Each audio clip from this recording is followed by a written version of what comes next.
Good morning, it's day 58. It's kind of dark, huh? Do you see does the tent texture look funny? Kind of like clouds, right? Because it's snow. I'm gonna head outside in a second here and get some pictures of this, but the tent is completely covered in snow. It says it's 38 degrees inside here, and I can see snow on the outside past the edge of the tent. I don't know how much snow there is really, but I think I'm gonna have to wear shoes to go get my food bag because my little camp shoes are gonna get filled up with snow if I try to wear those. I gotta try to get some pictures before the snow falls off because I think the tent's gonna look really interesting right now. Look at this beautiful world I just woke up to. Trees are covered in a fine layer of snow. Everything's white again. My tent is covered in snow. You can tell where my head was because it actually warms up and melts where the head and the air we breathe out comes out.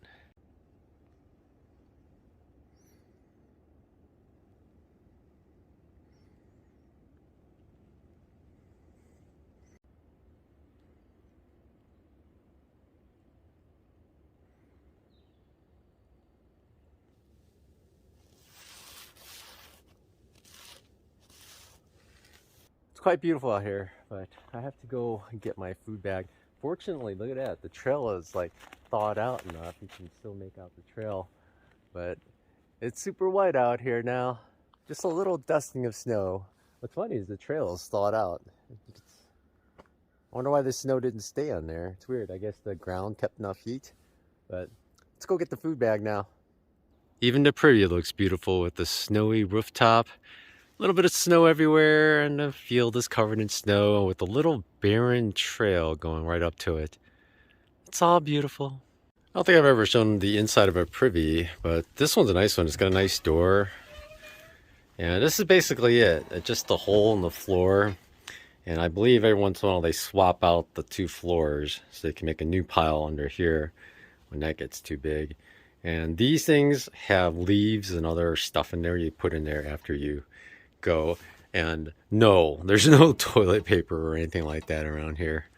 What a beautiful day for a walk. The sun's starting to rise. Colors were up earlier, but it's changing back to brightness. Birds are chirping. I guess that wasn't a bird chirping, it was just a crow. Now we get our food bag. Beautiful day. Beautiful day. The road should be clear by the time I get there, I think, so I don't think I have to worry about it.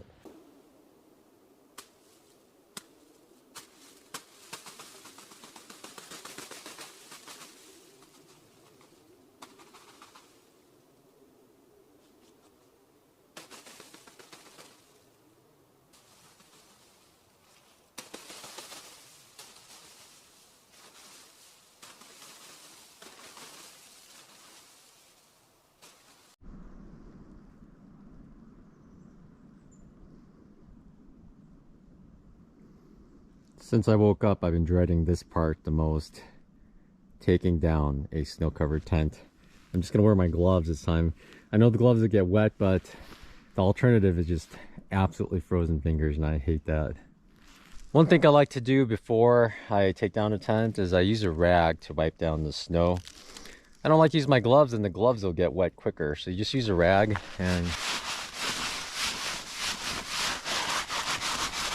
you can't get it all off. You just try to get as much as you can, and then you'll have to shake off the tent later. The more you get now, the less you have to shake off later.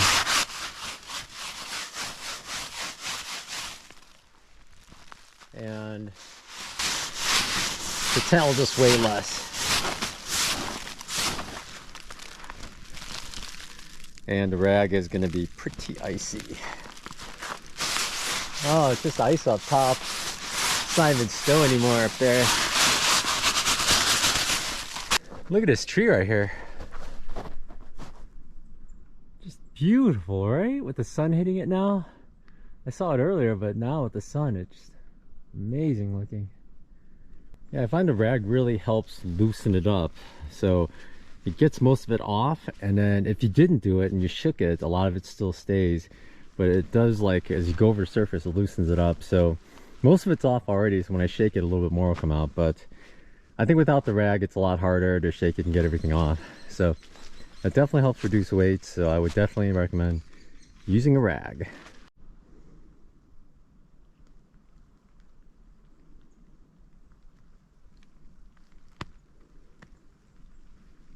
There's my little tent site. I always like looking at it after I pack up my tent just to see the snow outline. Some of it has melted already. The sun is actually kind of warm. But there's the little outside back, and there's a side, and the vestibule door. Cute, huh? It's definitely a smaller footprint than a duplex. Duplex is a monster. Now I'm off. This is the trail back to the AT, and then we head north. Today, we are heading into Marion. I already got my hotel at Red Roof Inn because the Travel Inn, I heard some bad things about that place. And Red Roof Inn was only $15 more. Yeah, $15 more. And I figured it would be worth it to have a cleaner place. So Marion is 10 miles from here, about 1,800 feet of gain, which is a lot considering it's about the same as yesterday with less miles. But from here we go down, and then a big climb down, and then a big climb to the parking lot.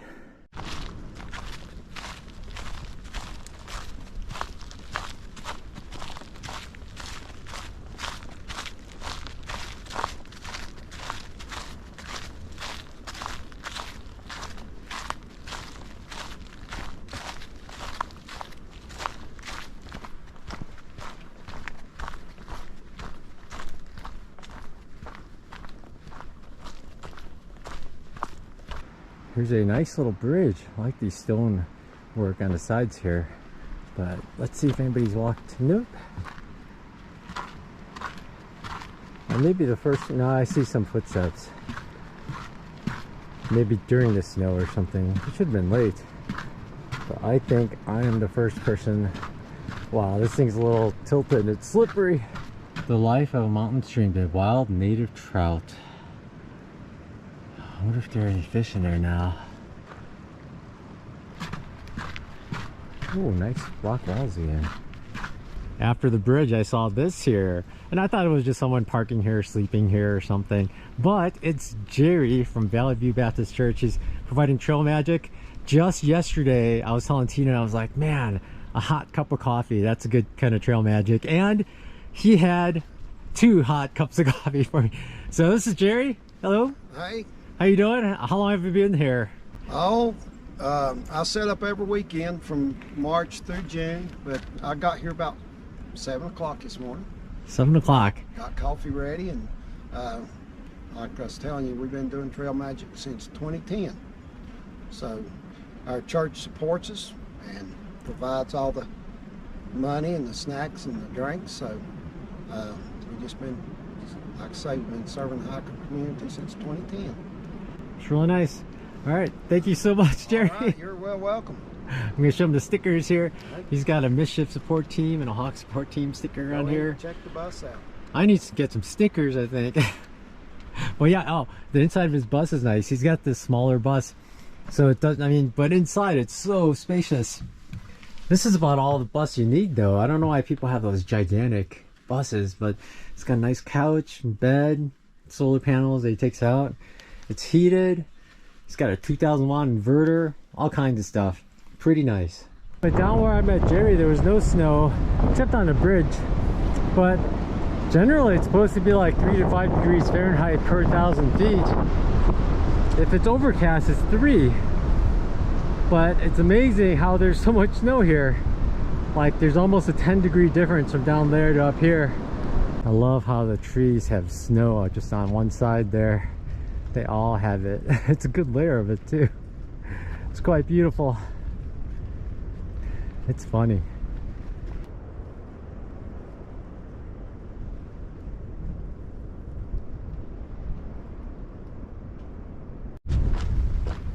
That was super nice of Jerry and the Valley View Baptist Church.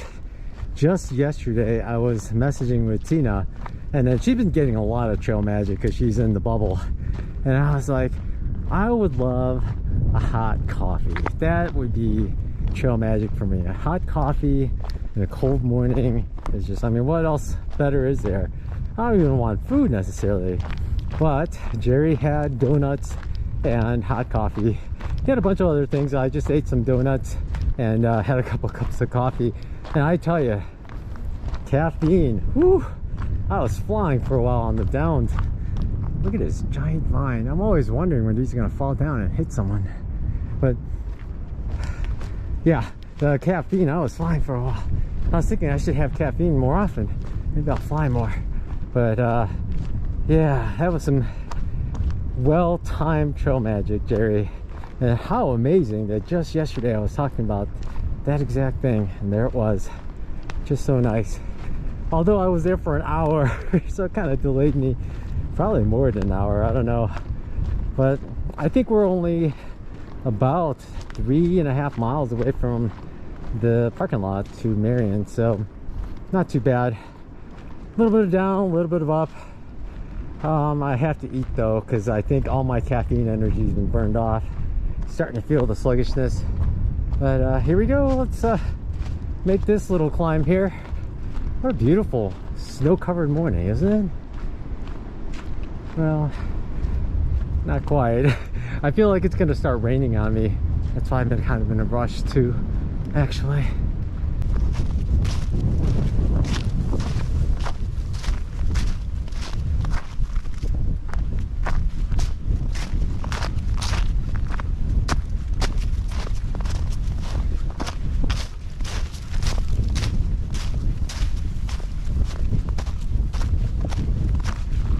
This has to be one of the straightest sections of the trail yet. Like, it's not perfectly straight, but you could see all the way. At least 100, 150 yards. And there's another 50 behind me, so that's quite amazing, actually. I don't know the last time I saw something like that. Except maybe if it was a forest road, but even then, it was all swervy. It's so weird on this trail. You could go to a place where there's no snow at all, and then just like 10 feet later, the rhododendrons all have snow on the leaves on the right side. Some on the left. The ones up ahead are beautiful. Going over the trail. We've been going down for a while, but that's what's weird about this trail. It's altitude doesn't matter. It depends on just the formation of the hills, north side maybe, less sun. I don't know. It's just some places just capture that cold air and the snow just doesn't melt, whereas some places stay warm. It's probably pretty wild. Kind of unpredictable too, really, because you don't know where it's gonna be super cold all of a sudden.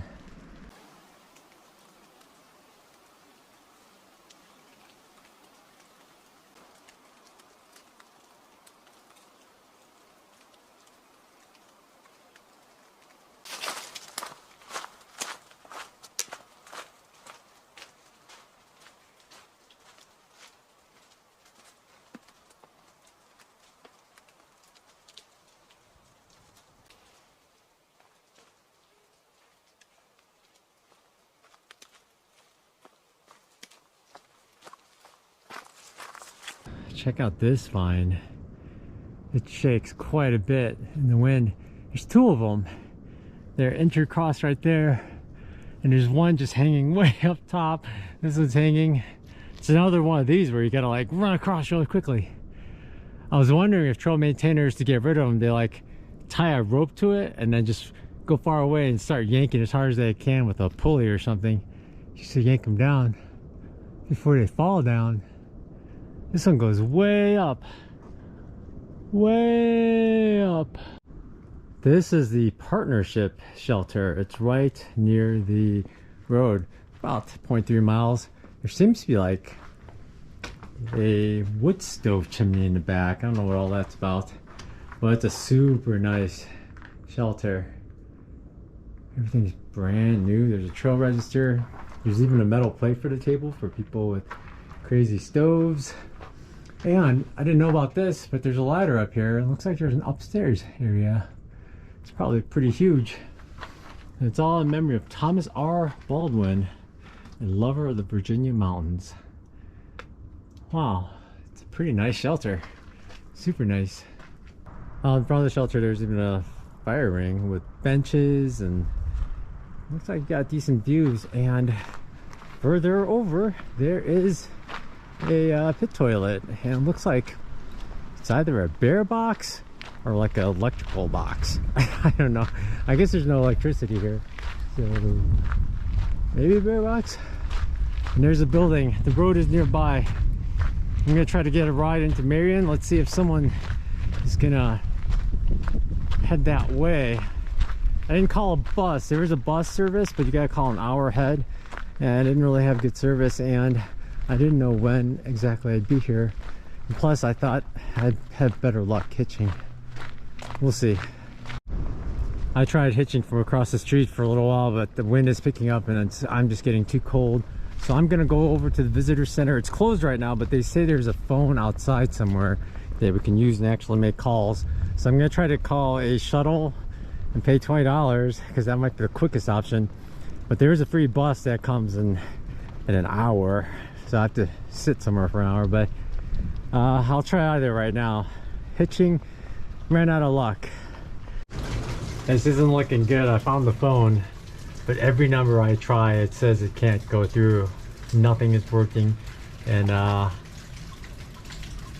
if I try to dial these numbers without the area code, it tells me I have to use the area code. But if I try to use the area code, the same exact message comes up that it didn't go through. And it goes the same for the Marion transit number up ahead as well.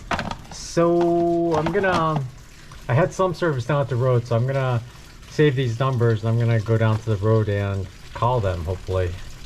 All the numbers I tried, the 2 shuttles and the Marion shuttle, they all went to voicemail. And oh, there's a car coming. I got a hitch. There's 2 cars coming. And nothing. And nothing. Bummer. But Jerry had mentioned that maybe the bus shuttle only runs on weekdays, but it just went to voicemail as well. So things are not looking good. I think hitching is my last resort here, and it is cold here, unfortunately. And so far, nothing. It's been a little while. I think my best hope is as I get colder, I'll start shivering more and acting and looking cold, and then maybe someone will have pity on me and stop. But it doesn't sound fun. It doesn't sound fun at all. Maybe I should just exaggerate my current coldness situation, which is pretty cold. I finally got a ride. It's someone that works at Food City, so he drove here, and I said I'd just go in and get my resupply here. It's a little further than Walmart and other places to the hotel, but they do have a little cafe here, and they do sell rotisserie chicken. So I think I'm just gonna resupply here and then just walk all the way back carrying all the stuff. It shouldn't be too bad, hopefully. I'll put as much food I can in the backpack so I don't have to hold too much. But I'm thinking of getting a rotisserie chicken. Well, that's it for this evening, folks. When I got here, I was feeling pretty tired, and then after an hour or so I was super sleepy tired, so I didn't really do much work. And I'm definitely going to take a 0 here tomorrow. I thought about just going back, but Sunday there's no bus service again that I know about, so I think I'm just going to wait till Monday. I'm going to try to contact the shuttle drivers around here tomorrow to book a ride for Monday morning. So I'll just get back on trail Monday. I'll get more work done, charge up, and I can just kind of relax and sleep, I guess. Last night was kind of weird. I kept waking up because I kept hearing weird noises. Like, it sounded like a snake going by my head, but I thought they were like mice or opossums or something just running back and forth. So I kept hitting my tent, and then it would stop for a while, and I thought, oh, okay, scared them away.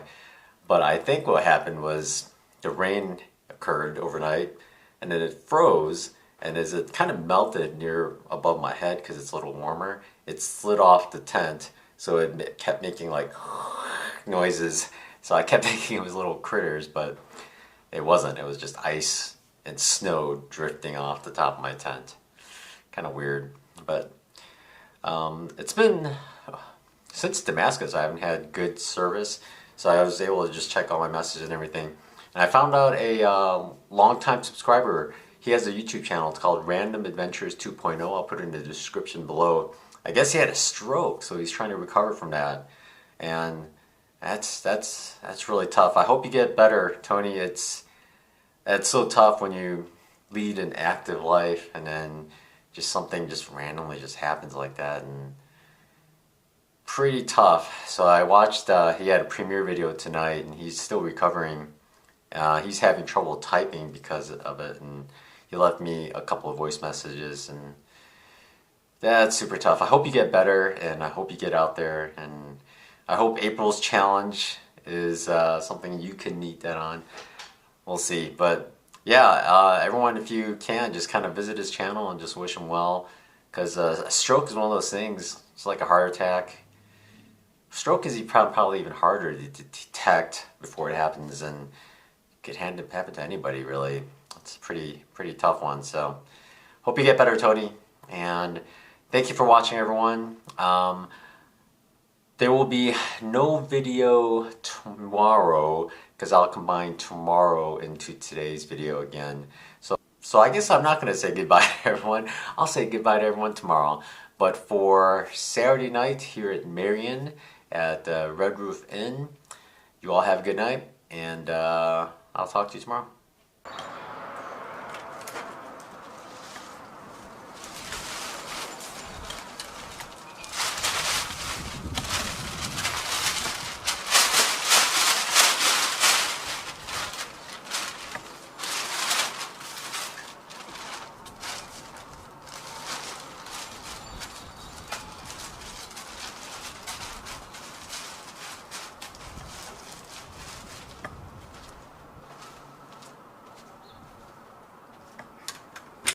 Well, that's it for this video, folks. It's a little past 1 a.m., but I got everything done, and I knew the pony video was going to take a long time because I took so much footage. I had to pick which ones I wanted to keep and ditch the not so good ones. There's so many photos in there too. But I thought it turned out all right. It might be too much pony for some people, but they were super cute. So, but yeah, I thought it turned out pretty good. So I'm proud of that one, and even the videos after that and before that were fun and interesting. So I hope you enjoyed them. You probably saw them before you saw this one. But again, tomorrow there won't be a video. I didn't do any Q&As or anything, so I will get back to you in 2 days. And tomorrow morning I'm starting my hike, getting a ride at 8 a.m. So we're getting back out to the trailhead probably by 8:30, and I'm hoping to ramp up the miles. I mapped it out, and 18 miles still isn't that much elevation gain compared to like 12 or 15 in Georgia. So yeah, I think for the next 4 nights I'm gonna be doing more miles. So I think the Jaina gap number is gonna increase a little until Tina gets not necessarily her trail legs, because she's already way faster than me. She just has to take it easy so she doesn't injure herself the first week and a half, or maybe 2 weeks. But after that, it's like you let her go, and then she might go crazy. So she's gonna narrow the gap really quickly. But for now, I'm just gonna go to sleep. So thank you for watching, and you all take care. And Tony, if you're watching, I hope you get better. I really hope you do. All right, y'all take care. Bye.